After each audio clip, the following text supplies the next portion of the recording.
to sleep, I pray the Lord that I wake again. I wake again, I pray the Lord that I now I lay me down to sleep, I pray the Lord that I wake again. I wake again, I pray the Lord that I wake again.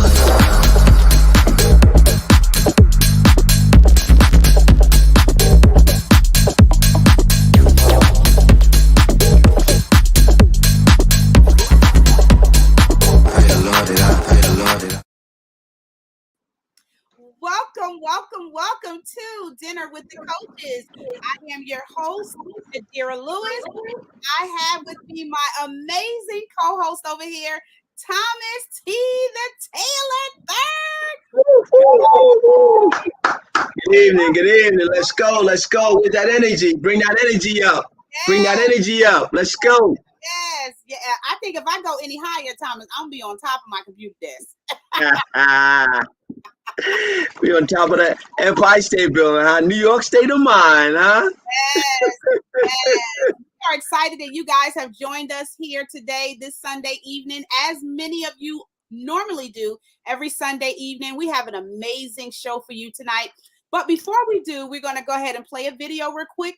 But for those of you that are watching us via YouTube, make sure you hit the subscribe button, hit the notification button so that you can be notified every time we upload a new video. If you are watching us via Facebook, Twitter, TikTok, or any other platform, make sure you click like and share if you are blessed by the content that you have been receiving this far. So we're going to play this video, and after that, we'll be here with our amazing guest, Darneece Barber. We'll be right back after this.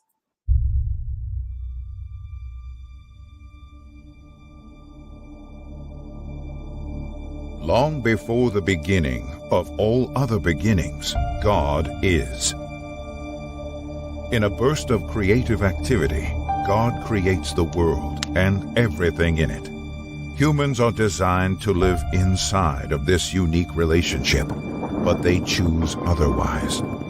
The law of God is broken, and the heart of God is pierced. But the story isn't over.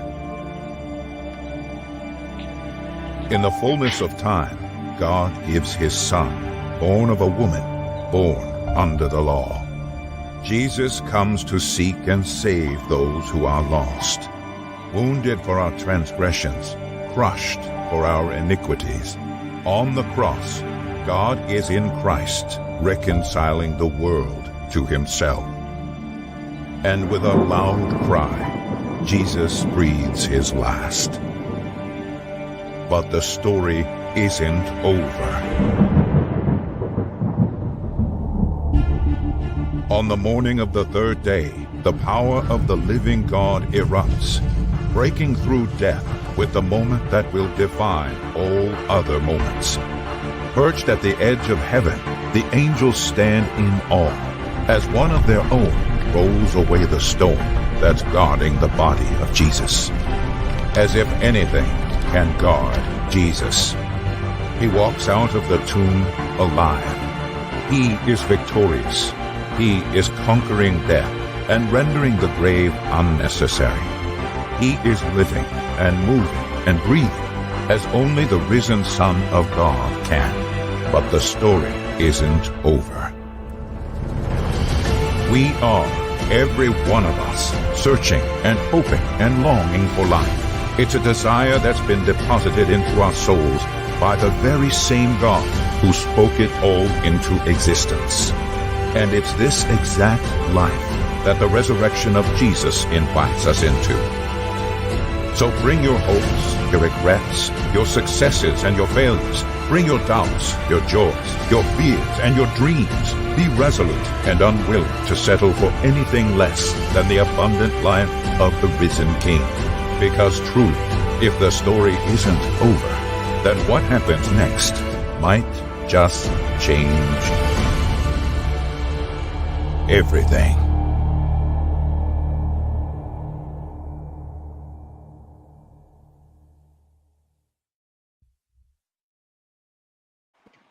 Ooh. Oh yeah. Now that's energy. I'm telling you, I never get tired of watching that video. That video just stirs up something on the inside of me.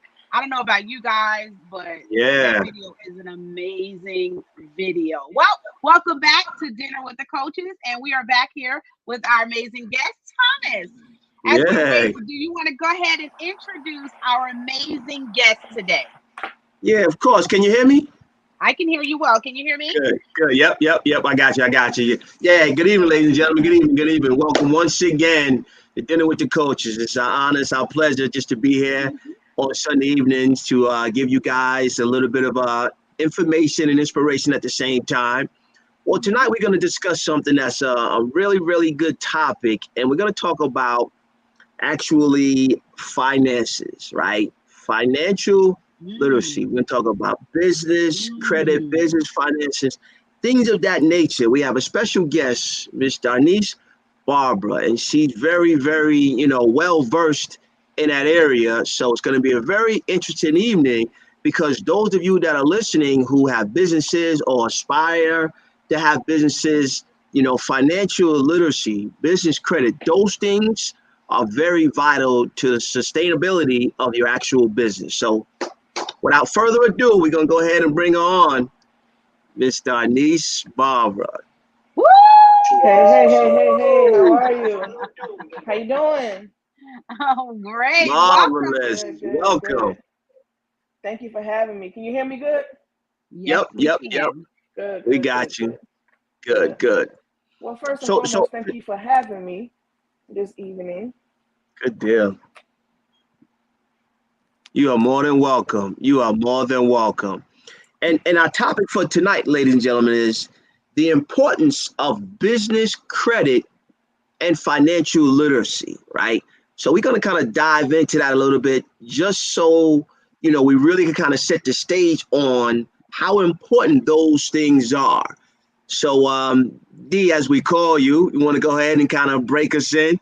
Bring yourself up a little bit. Can you come up a little higher so people can see you? How's that? I'll bring the camera down a little bit. How's that? Okay. That's good. Yep. Right. And if you can turn, you can actually turn your camera sideways. It'll actually cover the entire screen. Yeah. Gotcha. It'll change it to landscaping. Yes. Yeah. All right, I got you. Hold on. Cool. Is that a little better? Yep. Yeah, that's good. A little better. Yeah. Okay. We good. We're good. Okay. So let me tell you a little backstory first about myself. How I got into credit, in the first place. Mm-hmm. Of course, as we all come up, we're young and dumb, and we don't really know about finances growing up, especially us as African Americans. So credit wasn't really a thing for me back then, and I really didn't know what credit was until you try to apply for something and you get denied. So so I think it was back in 2018, and I was making money, good money. I was working 2 full-time jobs, making $34 each, so I'm making $100,000 something a year. But when I go apply for an apartment, I get denied. And of course, I can't, money doesn't do anything at that point. You can have all the money in the world, but if you apply for an apartment or something, that's it. So with that being said, I was like, well, I need to look into my credit. So, with me still not knowing anything, I took a look at it, but I didn't know what I was getting into. I'm like, this is foreign language to me. So I had to put the apartment in my best friend's name. And, so fast forward about 2 years later in 2019, right before Corona hit, a friend of mine, she was telling me that she was in a company called FES, and it's like a credit repair company. So it was like $100 to get started and, like $99 a month. So I said, cool, I need that.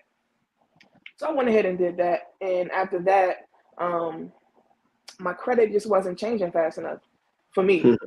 So it was like months and months and it still wasn't changing. So I started getting well versed in it myself. I started studying it. I joined a mentorship and,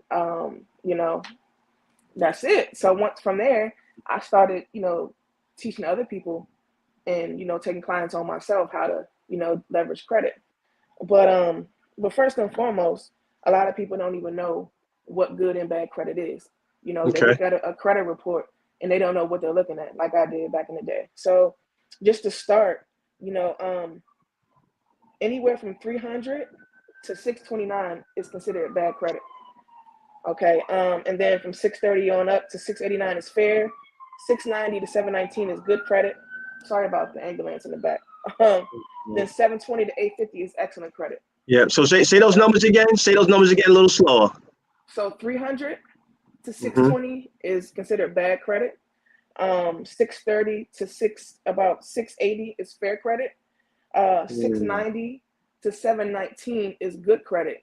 And from 719 to 850 is excellent credit. Okay. So, and as far as, fair credit, you can still get things done. Like, for instance, if you want to do a first-time home buyer's loan, all you need is a 580 to qualify. But they don't tell you that the interest rates are going to be through the roof. Although you'll get approved for a loan, but your interest rate is going to be skyrocketed. So it's still not acceptable. But of course, they don't tell us that either.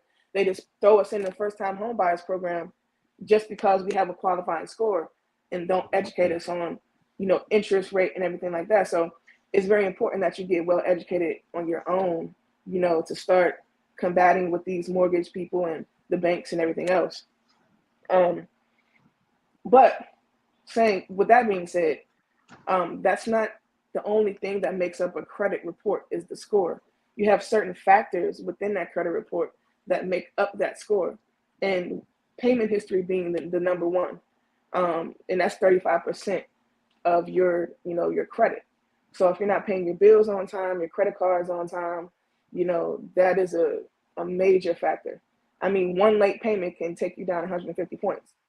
You know what I'm saying? So even if you're a couple of days late, but after that 31 days, that's it. It's 150 points. So and so next is the credit card usage. The credit card usage is 30% of your credit makeup. Okay, so which means your debt to credit card ratio. So the more credit cards you have open per se, the more your debt to income ratio opens up, your debt pool opens up. So people think that it's bad to have multiple credit cards open, but it's not really a bad thing. That can actually help your score and help your score boost and keep it maintained. The next thing you need to have, as far as the data points, is the length of time you had your credit open, as far as how long you had your mortgage loan open, or credit cards, or store credit cards, or things like that. So you want to have a good mix of credit, and that's 10% of your credit. Also, derogatory collections. You want to make sure that is at 0. You don't want to have any derogatory marks on your credit, which is collection accounts. And so you just want to make sure those are intact. So your payment history should be at 100%. Your credit card usage should be at 30%. Your credit mix and on down should be, the rest is like 10 to 15%. So, and inquiries play a factor as well. You shouldn't have more than 2 inquiries on your credit report, or, more than 2 inquiries on your credit report. That can bring it down. Yeah.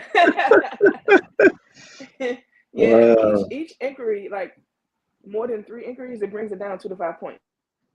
Inquiry. Now, are you referring to personal or business?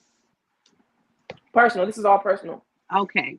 This is all personal credit. Yeah. Okay. Because without personal credit, actually, you won't be able to get any business credit starting out. You have to have a good personal credit, because sometimes they look at your personal credit when you go apply for a business loan. So now what about this guy? I seen this guy on TikTok. He's really big, and he's always promoting business credit without personal credit. What do you have to say regarding that? Because he's got lists of companies and all kinds of connections where he's like, lists of companies, they play that song. Yeah. List of companies that you can get business credit with without your personal credit. Example, Sam's Club. And then he starts listing all these companies that give you business credit that don't really connect your personal. So you're saying that that's incorrect? That is doable. So so there's something when you dive into business credit, there's something called net 30 accounts. Mm-hmm. So a net 30 account is basically your starter. Maybe like if you get a Uline, Like a Quill, Sam's Club, like you Uline. mentioned, yeah, Staples, things like that. But those are although it's business credit, those are still store credit cards.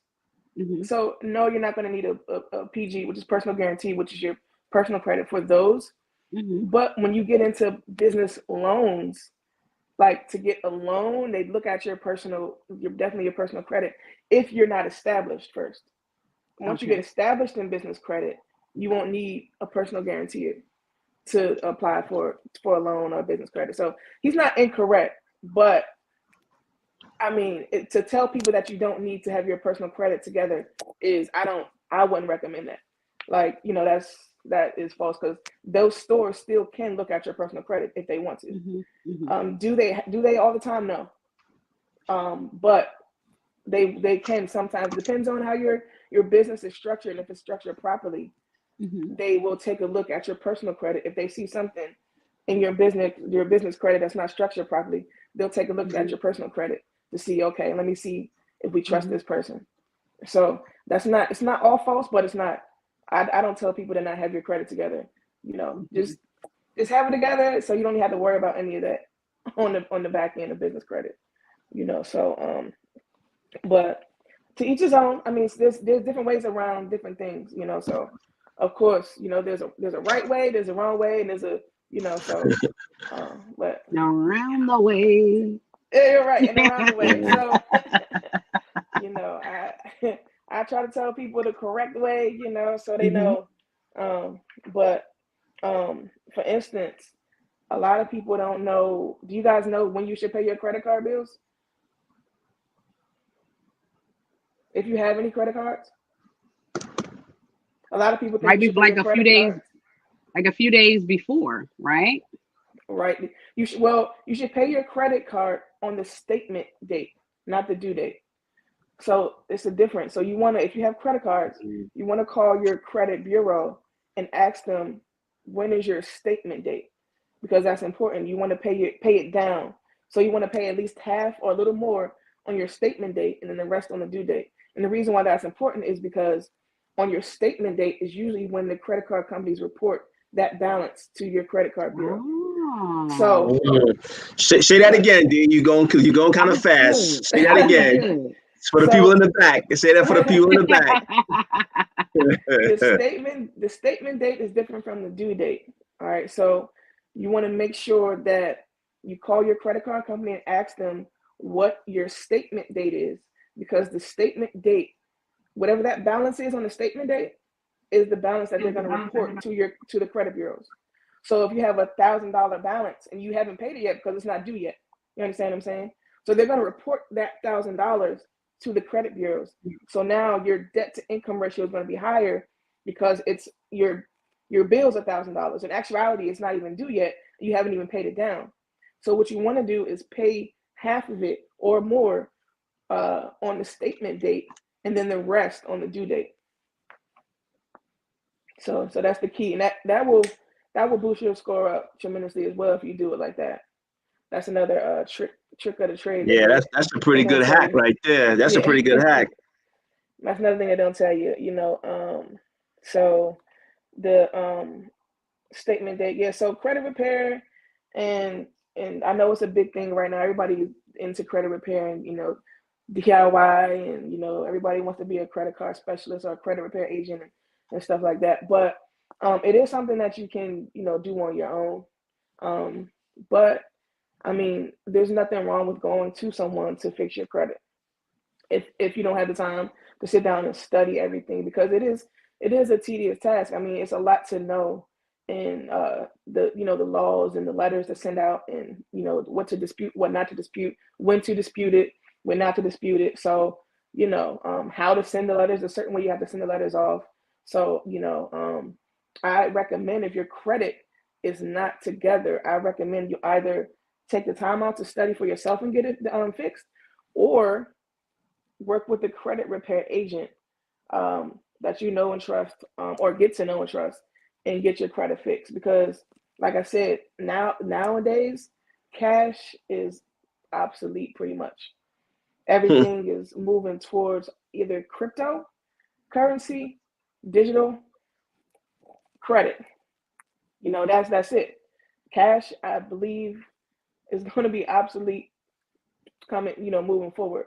And even if you are a woman or a man of the cloth, it even says that in the Bible that that we are going to move towards digital currency. Like digital currency is going to be the way of the future. Crypto is going to be the way of the future. So cash is going to be obsolete pretty soon. So I behoove you to get your credit together. Like if it's not together now, get it together. As fast as you can, whether it's yourself or by somebody else. So because once you have your credit together, there's so many opportunities to make money or to leverage your credit into the lifestyle that you want to live. And a lot of people just use good credit as a status thing. Oh, I got good credit. Okay, but now what? Like what do you know what to do with that credit? Yeah. You know what I mean? So it's not just a bragging right.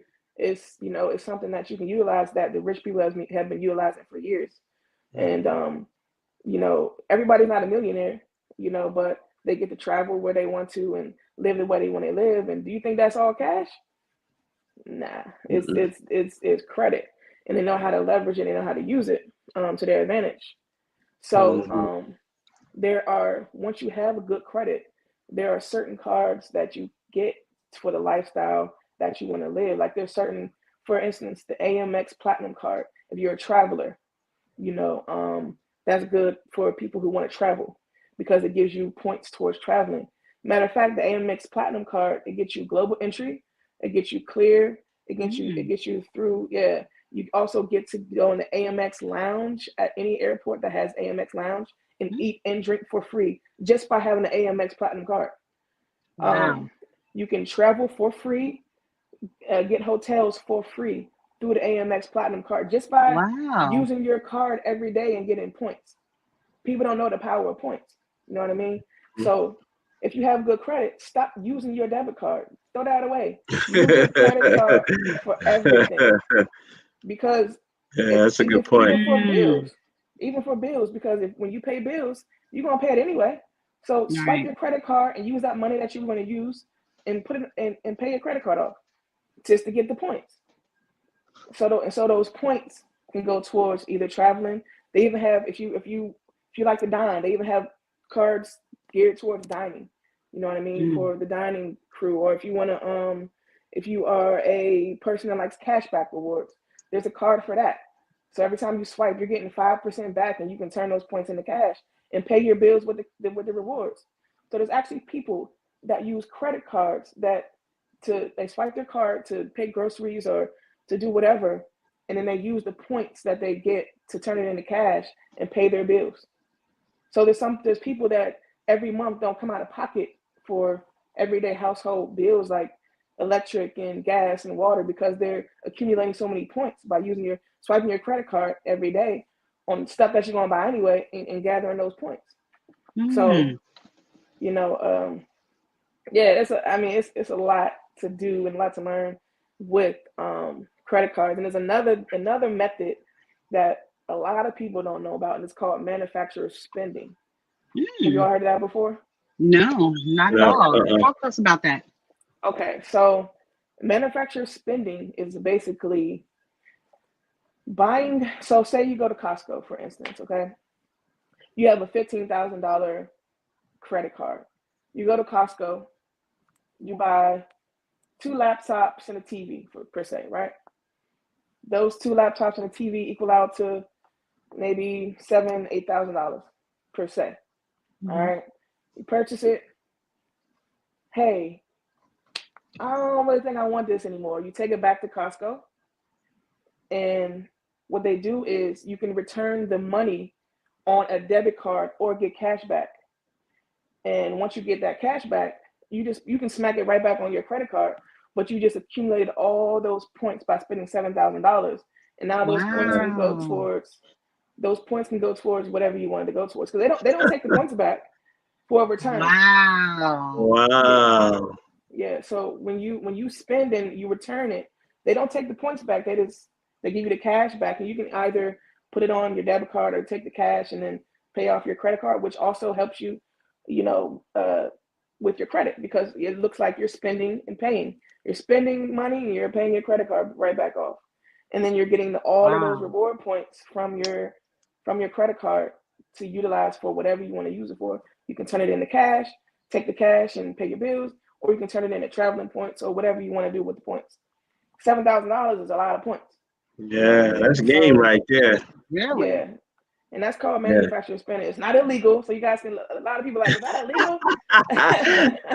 Knowledge is power. Knowledge is power. Yeah. Wow. You say manufacturer, they're like antennas go up. I thought she meant like, you just go and just make up, manufacture, I'm like, make up something like that's game. Hey, AD, I want to ask you a question though regarding the credit repair agencies. I know at one point, sometimes they were looked at as negative. Like if you had a credit repair agency on your credit per se, and then the credit bureaus kind of ding you for that. Like, what's your experience with that? No. So the only thing that they do nowadays is they'll send out a letter saying, hey, we noticed that a third party was, reporting on your behalf. Which is kind of like, I don't know if they frown upon it, but it has nothing to do, they don't put it on your credit or nothing like that. They can't, it's not a debt. It's not, so they may frown upon it because you're not doing it yourself, but credit repair companies are not illegal. There are, it's not an illegal, of course, not an illegal thing, but there are laws that you have to abide by, but it's not an illegal thing. But, of course, the credit card companies or the credit bureaus, they frown upon credit card agencies because, in essence, they're combating, what they're trying to do. So,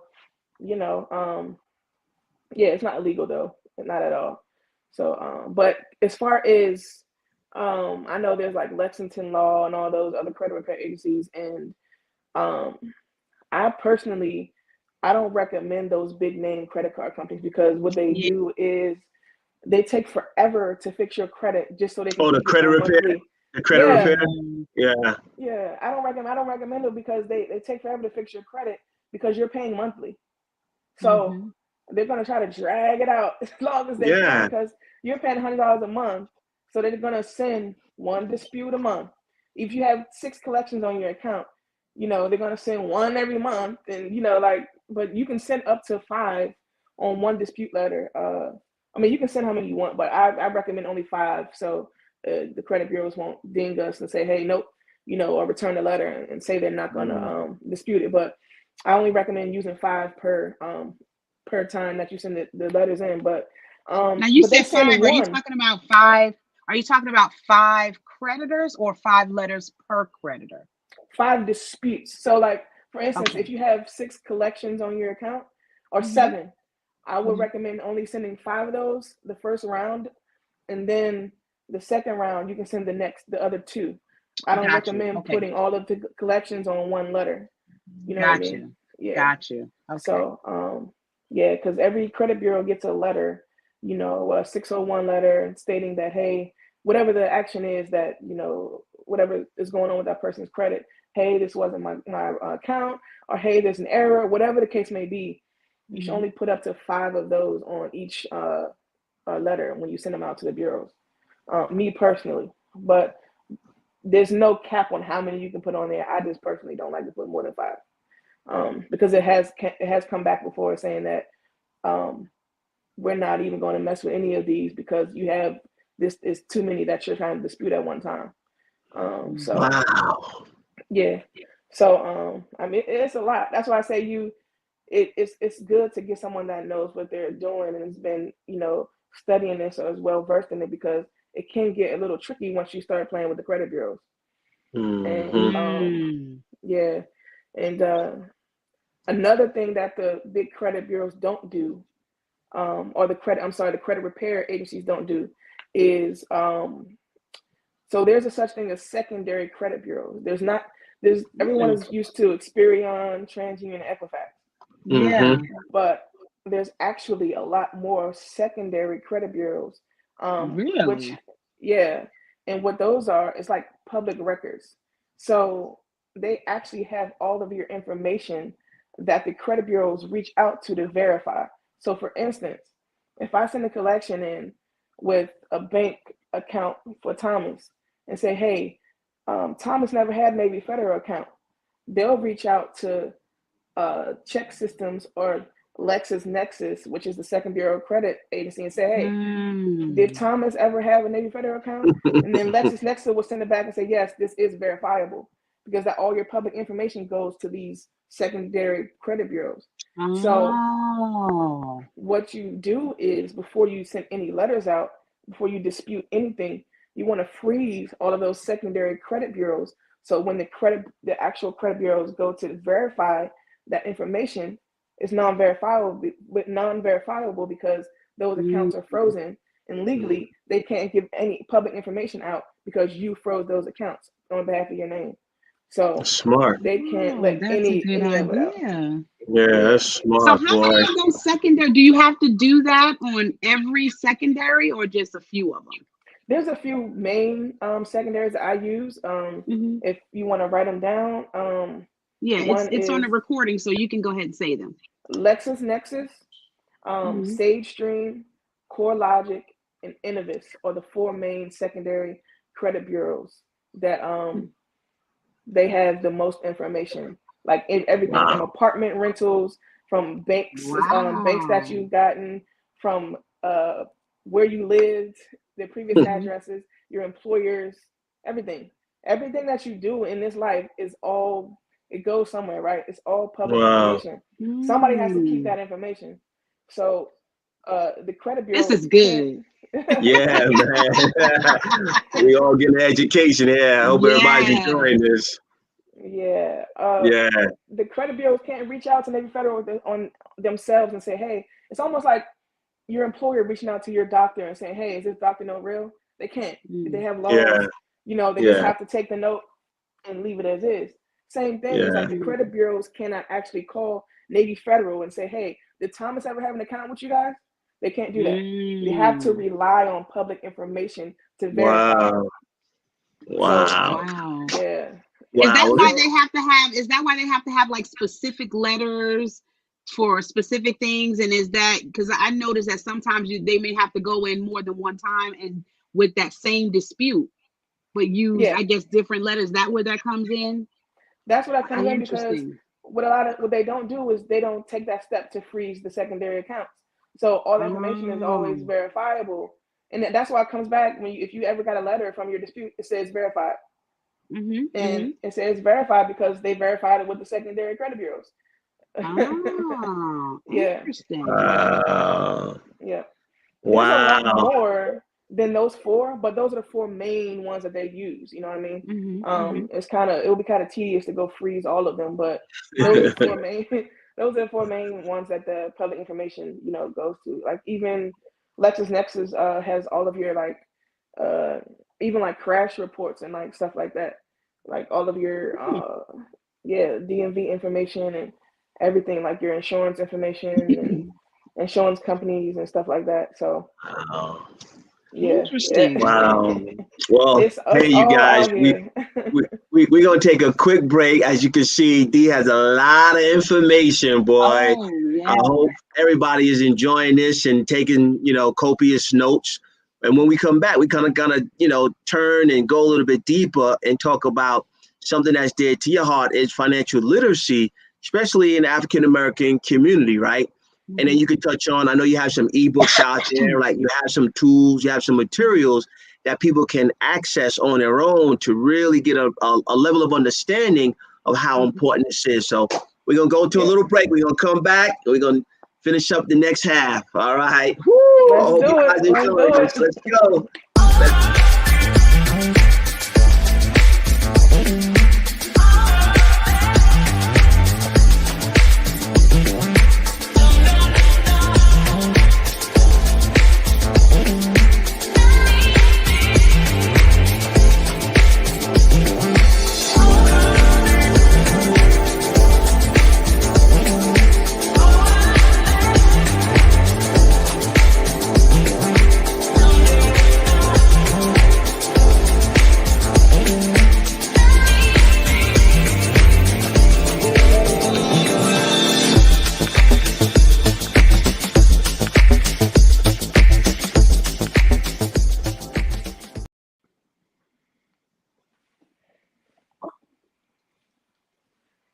Do you need a coach? Do you need assistance with clarity, strategy, and mindset along with execution? You can go ahead and reach out to Thomas and I at the @handle Dinner with the Coaches on Facebook, and we'll love to be able to help you.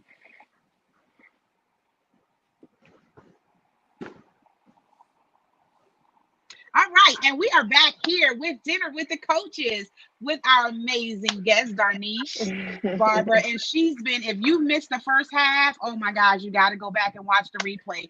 She has given us some juicy information on business credit, what things to do and not to do. So now we're in part 2 in our last segment where Thomas is going to reintroduce our guest, and we're going to go, as Thomas says. Yeah, we're going to go a little bit deeper, ladies and gentlemen. I hope you guys are enjoying this because we're talking about something that, it's almost taboo, unfortunately, in certain communities, right? Like these type of topics, a lot of, people don't really talk about because it involves, things that could be personal, so, but in this forum, we try to educate, those that are listening to the point where you can utilize the information and then move, right? We talk about knowledge, we talk about power. They also talk about applied knowledge, right? So the things that we're teaching here, when you start to apply it, you can see the benefits from yourself, right? So, Darneece, we want to talk about, literacy. Like I know that's big with you because, you see a real disparity in certain communities where the financial literacy is not really being available, right? Readily available with, based upon different programs, like, they have the STEM program for certain, type of students to help them in certain areas, right? And I know, I do know some people out there who try to do some things on the financial side to get that application in schools as well, because they should be teaching that at a lower and a younger age as well. So when they get, a little bit older in the game, they're not behind. So what's your experience on that financial literacy piece? So, I mean, like I was saying earlier, it's kind of non-existent, especially in our community. Really, especially in the inner city schools and amongst African Americans, only certain neighborhoods teach their children financial literacy in school. So, my partner and I were also going to write a children's curriculum on financial literacy. Yeah, and just try to get it into inner city schools so we have the opportunity to learn exactly what other people or other children are learning in their neighborhoods and their schools.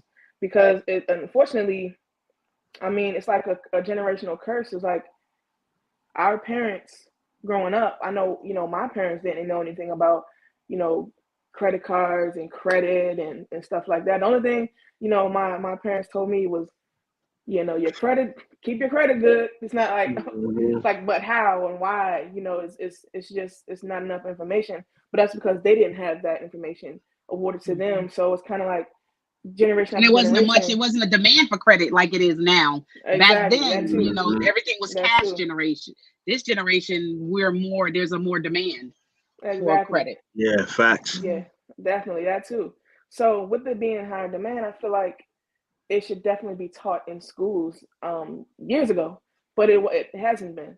So now, we have young adults getting out of college and starting out with poor credit, and they're just starting out at a deficit when other children get out of school and they're already at a 750 or, because their parents have been building them up since they've been in school, and they've opened LLCs in their children's names and open college funds and open IRAs and, open credit cards and tell them how to use them correctly while they're in college, while they're in school. So when they get out, they're like at an advantage where they can almost, they can go on their own and buy a house and, they have excellent credit. When on the other end, in our community, we're starting from scratch, and when we graduate from college, we don't know which way to go. It's all about the income that we're making and not, how good your credit is. And, I see a lot of parents are like, you need to get out of college and get a job and you want to make the best income, but what about credit?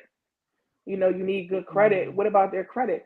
It's never focused on how's your credit. Let me look at your credit. Let me open up a credit card in your name while you're in college and You're not going to use it, but I'll use it and I'll teach you how to use it, effectively. So when you do get out of college, you're already set. You're not down here. You'll be up here and ready to explore life. That's how it should be. So that's what I want to work on, is to, help just even on the college level, in our communities, just help them start start their credit and start, building their funds and getting life insurance that we don't ever talk about. A lot of our communities don't talk about life insurance, and that's a part of financial literacy as well, because when our loved ones die, a lot of us are left with a lot of debt to incur, and then children are left to take care of that debt, and it just keeps getting passed down. So, I feel like life insurance should be also a part of financial literacy, and it's not a separate entity. You know what I mean? So, and speaking on life insurance, there is something called infinite banking, or using your own, or you being your own bank account, basically. Yeah, I've heard about that a lot. Yeah. Talk about that. So basically what it is you're going to open up a whole life insurance plan. And basically, instead of using your savings account and a 401k, you're going to put all of your money into a whole life insurance plan. And what that does is you can borrow from that, from yourself, use yourself as your own bank, borrow from that, use it for business. So I'm borrowing from myself to use on my business, and my business doesn't have to pay any interest on that or any tax on that loan. So I can either pay it back or not. But the good thing about that is when I borrow from that whole life insurance plan, I'm still getting compound interest as well as dividends on that money that I borrowed from. So your account is still growing while that money is borrowed, and you're utilizing it for your business that you wanted to open, or that business that you needed the money for, the funds for, to get whatever equipment that you needed. And then when you have enough cash flow in that business, you can either pay it back or not. It's your money. You're your own bank. You're using your insurance as your own bank. Yeah, facts. Now, it's funny. I just had that conversation with my daughter last night. Oh, yeah? Yeah, that conversation, because I have a Gerber life insurance for them since they was little. But now she'll be 22. She just turned 22. And when you turn 22, they changed the policy, right? So now, I took care of it for, since they was little. But now that they're 22, it talks about in there kind of converting it, and talked about whole life. And I just explained that whole situation to her. I said, we're going to change this to whole life. Then you can accrue money, and then you can utilize that money later on in life. She's like, yeah, Dad, this is for you, man. I told her what's yours. I said, that letter's for me. Yeah, Dad, this is for you, man. I said, yeah. I said, I'll call the insurance company. We'll go over that. Because I did that when I was young, like 19, 20 years old. I had a policy like that, man. So I just explained that to my 22-year-old last night, boy. Yeah. And a lot of us don't know about it. Look at the there said, right. I mean, I have some things set up too, but I'm just like, wow, I never thought about it like that. But I do have some things in place. Especially being a single mom, you have to have things in place for your kids. Yeah, definitely. Yeah, but I recommend stop using a savings account. Stop using 401k. It's trash, in my opinion. I put all my money in. I spread it. Crypto. You gotta spread it.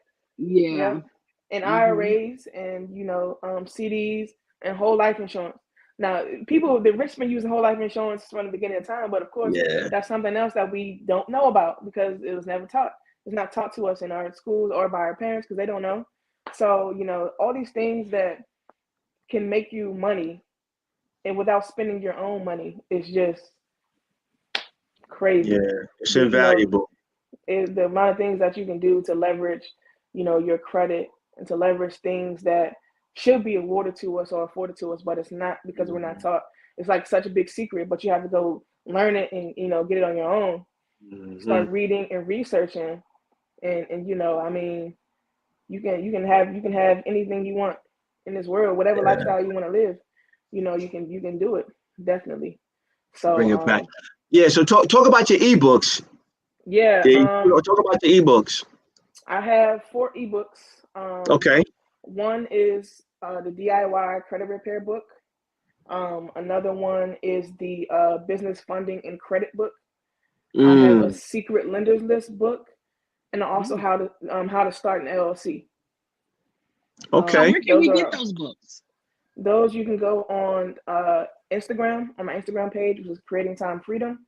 You can go through there. They have a link there on the shop. It says shop on that page. What's your handle? What's your Instagram handle? Creating Time Freedom. Creating Time Freedom. That's CREATING, time, and then freedom. Okay. All right. And then also have a Shopify store. That's Creating Time Freedom .shopify or /Shopify. And yeah, those are the two platforms that I have the ebooks on. Or you can just email me directly, and I will get those ebooks to you via email or whatever. But those are the two links that you can, once you pay for it, it'll directly download into your to your email, so you'll get them right away. The secret lenders list is a good one because it gives you, basically it has a lot of different credit cards, and it tells you which credit bureaus that they look into, which credit bureaus that they're going to tap into when you apply for those credit cards.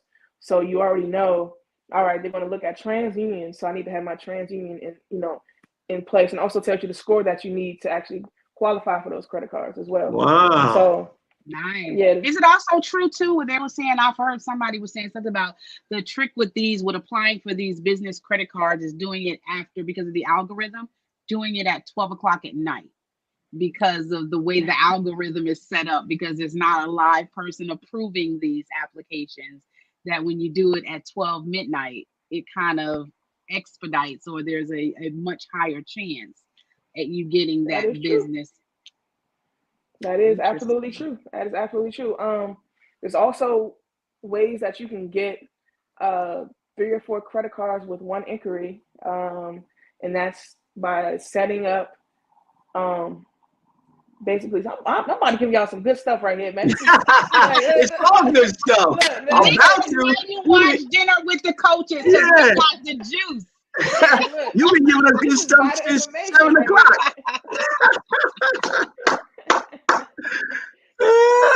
Guys, make sure you support her. Make sure you support her. Go to her Instagram and get those ebooks. She's giving some good stuff. I'm sorry. Go ahead. Man, so I'm gonna give y'all this one. So what you do is you go to Bank of America or American Express if you have American Express. If you want American Express, what you do is you can open up Bank of America, Amex, and say Chase, all at the same time. You want to fill in all your information all at one time and get all the way to the step where it says submit application. You want to submit all those applications back to back, less than 30 seconds. All those and it has to be after after midnight, because the computer will catch it.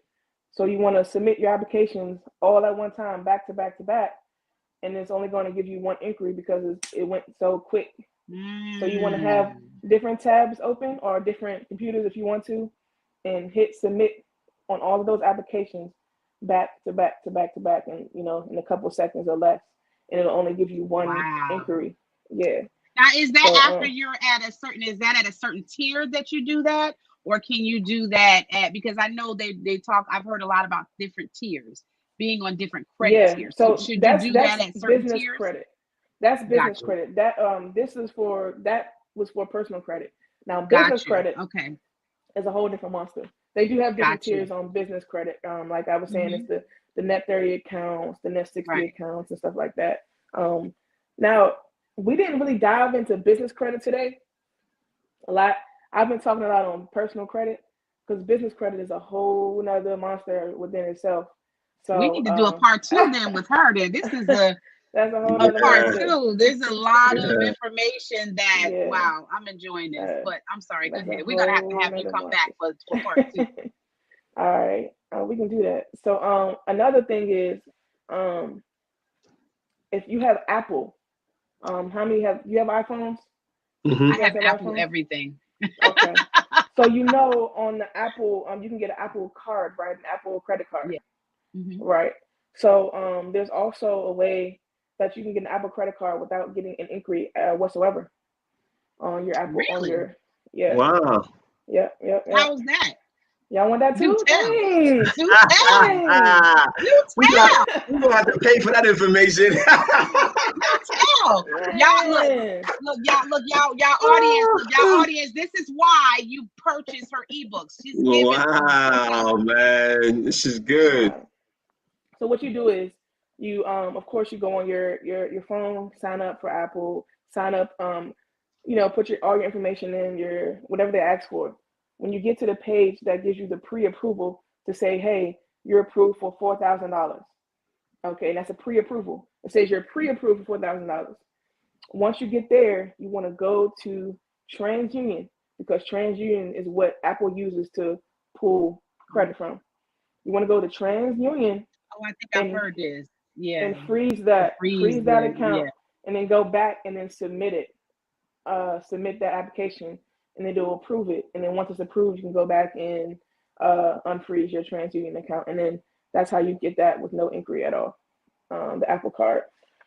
Yeah, I think I've heard. There's a lot of different things. Yeah, there's a lot of different things that you can do to not get inquiries on your credit when you're applying for a credit card. So I mean, it's easy breezy. But you just gotta really start studying this stuff and really start learning on your own and watching. I mean, there's free stuff on YouTube that you can watch. Like one in particular, one of my colleagues, his name is the Credit Plug. He has information on there for days, like amazing information. I don't even know why he doesn't even charge for this stuff, but YouTube credit. His name is the Credit Plug. It's an African American gentleman. He gives out vital information, like what loans to apply for without having to, have a PG as far as business loans, what loans to apply for with your personal credit. I mean, vital information. So I do recommend, just going on YouTube and start studying this stuff on your own, and so we don't have to go through poverty. We don't have to be in poverty anymore. We can live the life that we deserve to live without having to live paycheck to paycheck, because that's dead. That is dead. For real. For real. Yeah, man. Especially in this meantime. Yeah, I think we do a part two, because we really can kind of dig in and dive into the business side of it, and then the business, the LLC portion, and then how to parlay those two to get the most benefit, based upon what's legally out there, right? We're not talking about nothing that's illegal. We're not even talking about, laws and nothing like that in terms of, taxes and nothing. I mean, this is just regular, everyday business information that increases our business acumen to make sure that we're getting the best bang for our buck, because we're out there doing business. You know what I mean? It's just all these little things are not available to us as readily as it is to, other individuals, Right. There's some other stuff we haven't tapped into that I wanted her to go in depth in part two, and that is the CPN numbers. So I definitely, in our part two, for those of you that will be watching us, we are going to go more in depth with part two. And we're going to discuss all the things that Thomas just said, along with Darneece. And we're going to discuss some other things, because being in business, the more knowledge is power, and the more knowledge we have, and we combine that with wisdom, we can do some amazing things. We don't have to use our money to build our business. We Absolutely. are just, there is some ways to use OPMs, other people's money to build. Yes. Yep. That's the only way. That's the only way. Yeah. Ain't that a fact, man? Ain't that a fact? That's the only way to do it. Well, hey, look, it's so much at the top of the hour, so why don't you go ahead and let people know how to get in contact with you, give them all your vitals, all your information, and then we're definitely gonna have you back, because this was very informative, boy.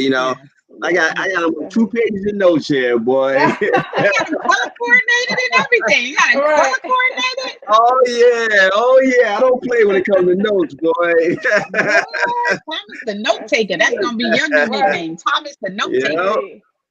That's it. I was once told.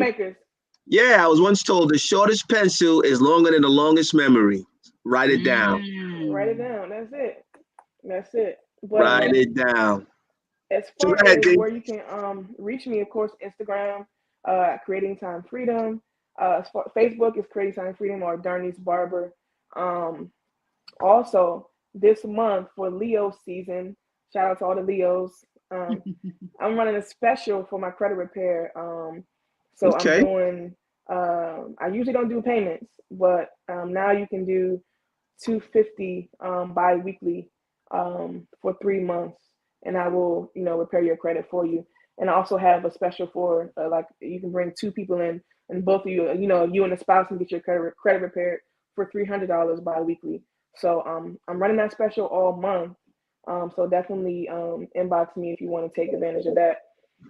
Or if you want to do it on your own, you can purchase the ebooks through Instagram or Shopify, and you can do it. You can always do it yourself. Credit repair. That's a very detailed book because I did take my time and I wrote everything down that I know. I even give you letters in there that you can use to send out for your disputes in that book as well. So it has all the letters you will need, um, all the laws and topics you would need to do it yourself as well. But if you don't have the time to do that, you can always come to me and I'll be happy to walk you through that and do it, do everything for you. So yeah. That's Now, I do have awesome. one other question before we end. Mhm. How long, for the average person that's watching, that may want to know, how long does it take for you as a service provider to correct someone's credit? How long do you think it'll take? What is the average time it takes to repair someone's The credit? average time is 3 to 6 months. Okay. The average time. If anybody does it sooner than that, I mean, there's ways, but there's not. I don't. It's not. I don't think there's illegal ways to do it, and there's a legal way to do it.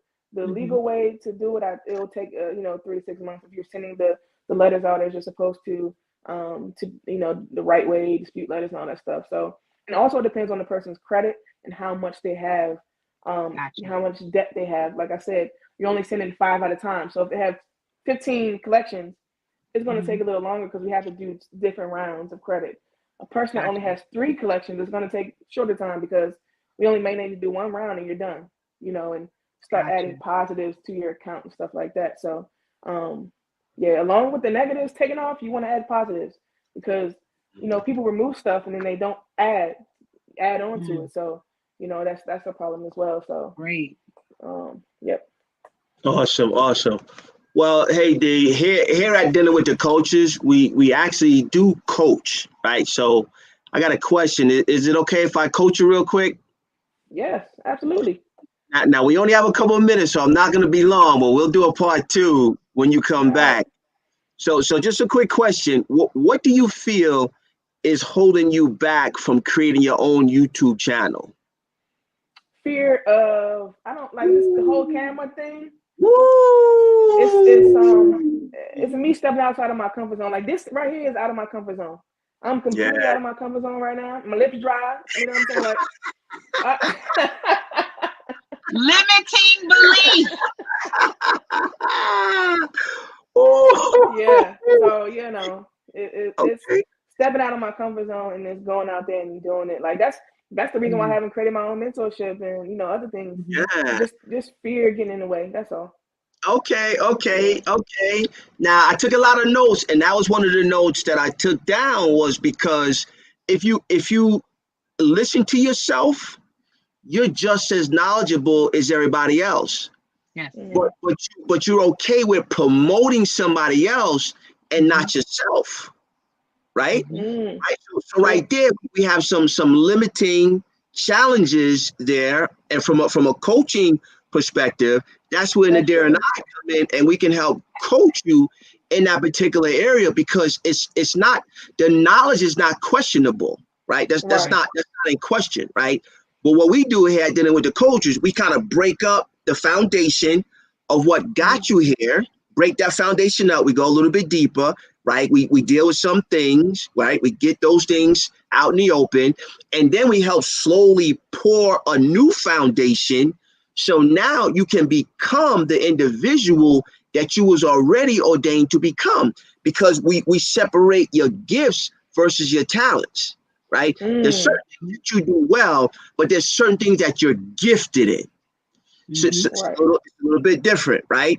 Right. So you coming on the show, hey, great job, because I know it was a stretch for you. No, I know it was a stretch for you, right? So that's why when we started, I just let you go because you kind of want to have your hat down, you want to have your head down a little bit, just read, and then you got a little bit more comfortable, and then you was okay, just naturally, right?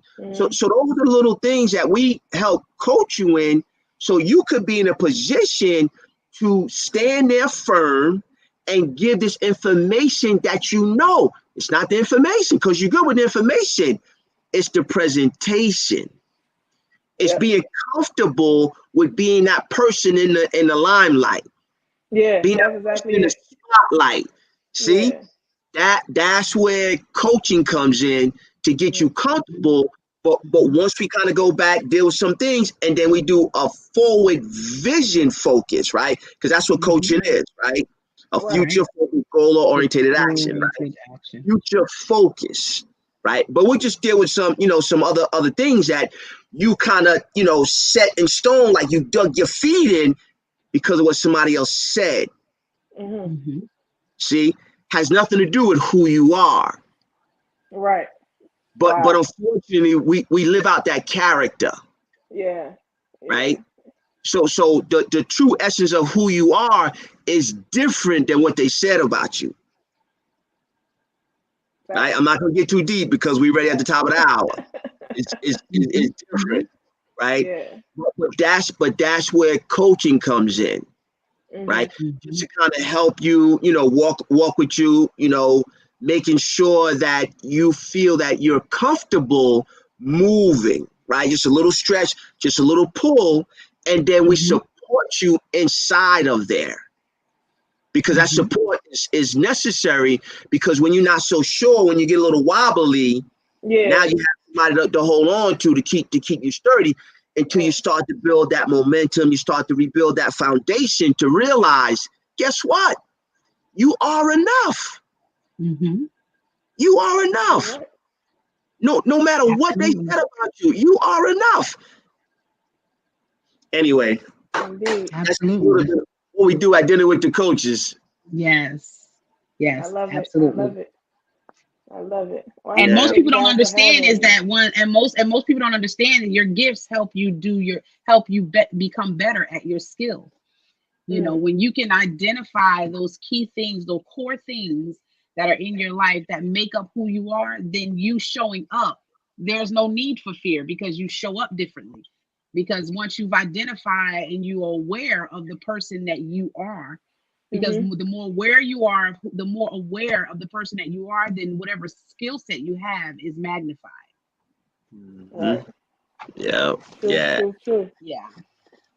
But hey, it was a pleasure having you. You're dynamic in terms of an individual and what you know and information. I mean, I'm hoping a lot of people got a lot of good information. I took a lot of notes, and this is only the first part of it. So hey, we gonna let you close out. Let them know, how to contact you once again. Then Nadira, you kind of bring us on home. Appreciate you. All right. Once again, you can contact me at Creating Time Freedom. That's through Instagram. Also TikTok. I forgot about TikTok. TikTok. Facebook is Darneece Barber. And those are my three main handles right there. Also, you can text at 202-914-9906. And text if you want the ebooks. Or if you want to start credit repair, you can also text me on that number, and I will get back to you as soon as possible.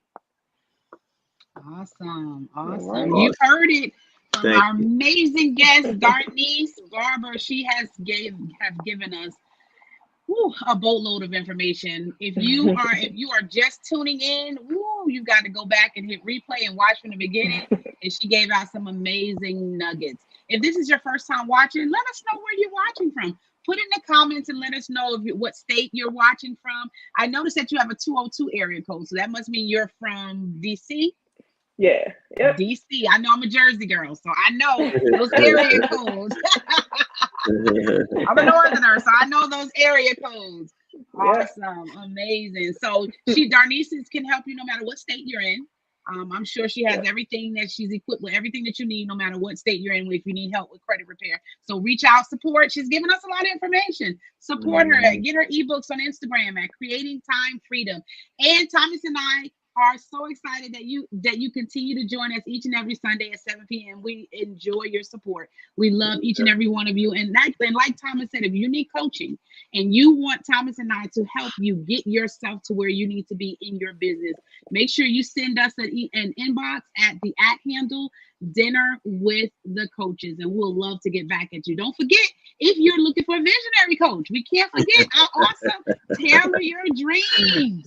Tailor Your Dreams with Thomas Taylor. Make sure you go to his website. He's got an amazing site set up where you can get information on how to get your vision intact. He's really good with helping you with your limiting beliefs. So I'm telling you, Thomas is the bomb when it comes to helping you with limiting belief. So, and as always, you can always reach me at nadiralewis.com. I am your coach. I help people take their life experiences and turn them into life lessons. Build survival guides for the people that are coming alongside that are facing the same challenges that you are facing. Thanks so much for watching, guys. Thomas, did you want to say anything else before we close out? Nah. Great job. Amazing. This was great. Dear, you did an awesome job for your first time, pretty much being on camera, out of your comfort zone. Great job. Yeah. Thank you. I appreciate it. Part 2. We look forward to part 2 with Darneece Barber, and we'll see you next week. Have an amazing weekend, guys. I lay me down to sleep. I pray the Lord that I wake again. I wake again. I pray the Lord that I lay me down to sleep. I pray the Lord that I wake again. I wake again. I pray the Lord that I wake.